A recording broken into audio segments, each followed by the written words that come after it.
साईं तव्हांखे भली का चवंदा हिकु ॿीहर महिरबानी। कीअं था ॾिसो जीअं तव्हांजी प्रिडिक्शन हुई त इंग्लैंड जेको आहे डिफेंड कंदी ऐं कोशिशि कंदी, पर न्यूज़ीलैंड जी टीम त जेको आहे एज़ पर यूजुअल जीअं हमेशह थींदो आयो आहे ईअं रोटेट करे जेका मैच त वन साइडेड खटे वई। जी बिल्कुलु, मैच जो रिज़ल्ट त तक़रीबन इहो ई एक्सपेक्टेड हुयो।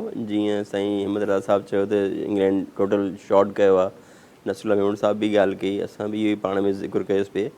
पर इहा एतिरो वन साइड थींदो, एतिरो जल्दी टोटल अचीव थी वेंदो, हेतिरी उमेदु कान हुई। इन मां थोरो इहो आहे त इंग्लैंड जी जेका बॉलिंग आहे उहा थोरी एक्सपोज़ थी आहे। हालांकि हींअर बि वॾा नाला आहिनि, एतिरी ख़राबु परफॉर्मेंस जी उमेदु कोन हुई। उन पुठियां कुझु कंडीशन इशू बि आहे ऐं इन ते थोरो ब्लेम वेंदो ओवरऑल मैनेजमेंट जेका हींअर ग्राउंड्स पिचिस ते कमु पई करे, उन्हनि खे थोरो सोचणो पवंदो त एतिरो फ्लैट ट्रैक न हुअणु खपे, वन वे ट्रैफिक न हुअणु खपे। कुझु पिच में हुजे बॉलर्स जे लाइ बि थोरो घणो जूस हुजे, जंहिंमें स्विंग नज़र अचे, थोरो स्पिन नज़र अचे, उन्हनि जे बि स्किल्स नज़र अचनि। एॾो वॾो इवेंट आहे, उन इवेंट में अहिड़ी पिच जिते वन वे ट्रैफिक हले, इहो थोरो ज़्यादती आहे। क्रिकेट जो हुस्न डैमेज थो थिए।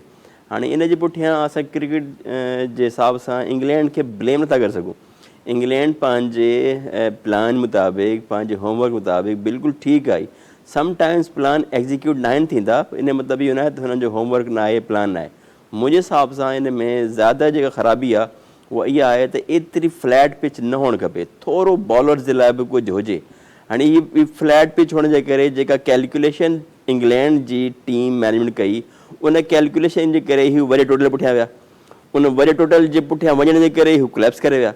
वरी बॉलिंग बि हुननि जी डिफेंड न करे सघी, जो बिल्कुलु फ्लैट पिच हुई, पिच में कुझु हुयो कोन।